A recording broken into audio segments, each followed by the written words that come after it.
Hello, I'm Sarasvathy.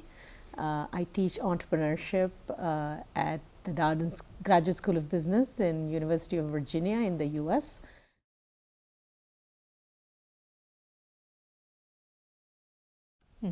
Most importantly, the moment you have converged into a product idea or a new business model or a new distribution channel that actually works in the world, you need to get causal to scale.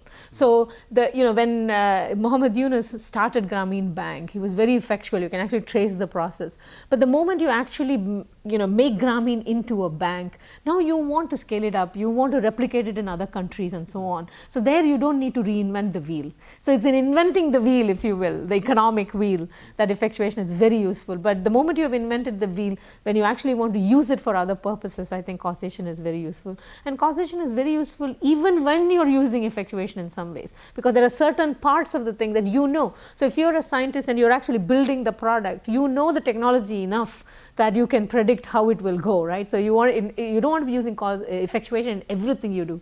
Effectuation is most useful in actually bringing people on board and bringing the kinds of people that you may not even think could add value, and bringing them on board and creating something new together with other people. There is where effectuation adds the most value. It's not really about just building a venture or anything like that, but to build a venture that has this power to grow, which means the moment you have created a model that has the power to grow, you have to get causal and grow it, right? Otherwise the point is lost. Otherwise you're going to be left with one coffee shop. You don't get Starbucks.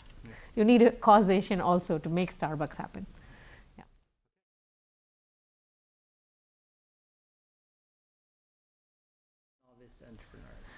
The most important advice I would like to give to novice entrepreneurs is, if you dream of being an entrepreneur or starting something, or even, and it may not be even a for-profit venture, but about you have an idea about changing the world for a better place and you want to do it, don't wait too long. There is no right time to become an entrepreneur. So I suggest you start working on your venture. It doesn't mean that you give up everything else you do and work on your venture. The whole idea is that you can live a life, you can go to a job or get a degree or whatever, and while doing that you can start your venture. So the correct moment for starting a venture is today.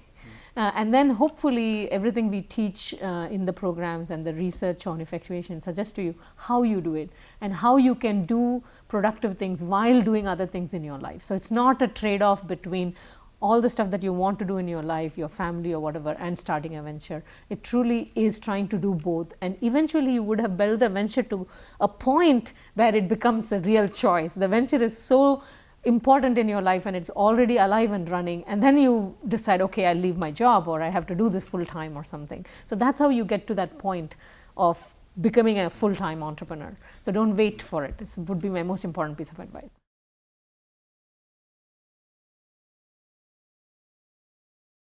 I know a lot of countries invest a lot of money in promoting entrepreneurship, and most of the time they have schemes to just incentivize people to start companies. And I do not believe that that is the best that they can do as policy people.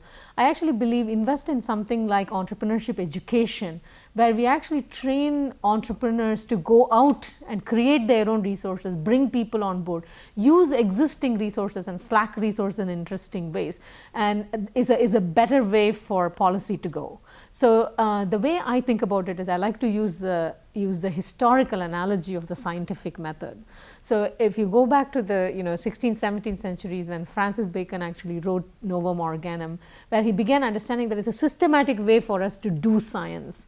One of the things that happened over the next 200 years or so was people worked out what is part of the scientific method, and they also worked out ways to teach that to everybody, not just to potential scientists, but to everybody. And in the process we created societies and worlds that could actually leverage the scientific method to create better technologies, to solve problems, not only technical problems, but any problem that has to do with nature, with biology, cures for diseases, whatever. I see a similar thing happening in entrepreneurship. I actually think we are in a position now to really start working out the key elements of the entrepreneurial method. I believe we should be teaching it not only to potential entrepreneurs but to everybody. And that is where I think the state can play a role, more than it's just going and giving money to certain people or to certain industries or certain technologies. By doing that, we are doing, in some ways, we are trying to micromanage the economy instead of just unleash the power that is already there, the innovation power in the human beings, and kind of enable this innovation to come to fore in terms of value in the world.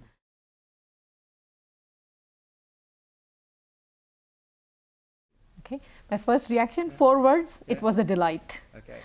It was a delight to talk to you guys yesterday about your vision for building the program and what you want to do, and I think it's a pretty pioneering idea to offer a master's in entrepreneurship.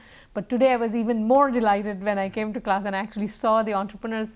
Actually, see, unconsciously I'm even calling them entrepreneurs, not students.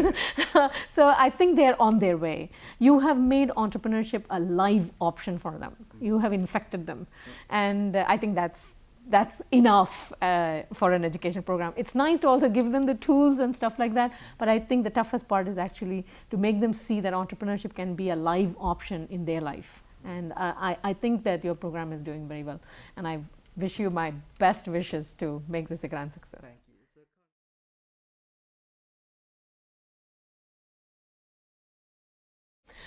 In fact, new venture equity, I think, is not only a very important issue, it's also an issue that we do not understand very well. And having spent time with real entrepreneurs and also doing research on ventures that have actually grown and are enduring in the United States and in a few other countries, I have come to the conclusion that equity is really the most important asset that an entrepreneur has. Not just sweat equity, because they're going to put their time and effort and emotion into building the venture, but actually the pieces of paper that we call equity, because that is what you give to other people to bring them on board to sustain it. So people, if you have an employee who just wants to get paid market value of salary, that's not the person who is going to help you build a venture. But if it's somebody who says, you know, I will actually take a 20% cut in my salary and come and work because I believe that together we can build a venture where both of us will be better off, that's the kind of employee you want. But that employee would want equity, because equity is ownership. It's ownership not just in financial returns, but it's ownership in shaping the future, and it's kind of emotional ownership in building the venture, the day-to-day tasks of building the venture. So I think equity is more than a piece of paper, and as academics, I think we should understand it better, we should teach it, and I know that some of the best entrepreneurs are masters at using these pieces of paper that we call equity into building something that is tangible, assets that have real value in the world.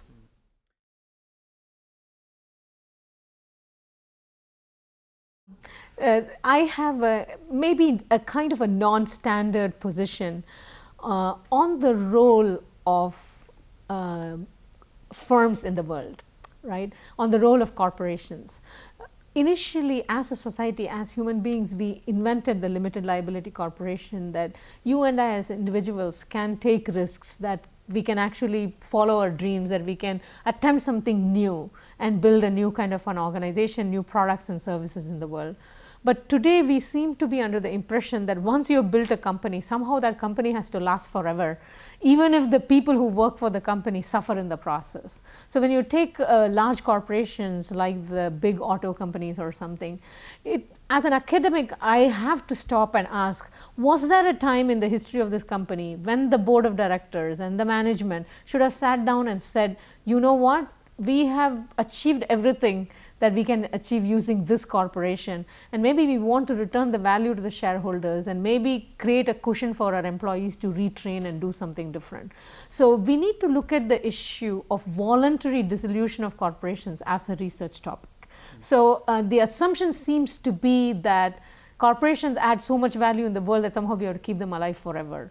And I'm not sure that that is always true. And I think at least it ought to be a legitimate topic of intellectual discussion. Under what circumstances should even a good corporation that has been lasting for a while, but that is beginning to decline, be dissolved? And while there is still real value in the company which can be distributed, rather than let it die a natural death, which in the process affects a lot of people and the societies in which these people live.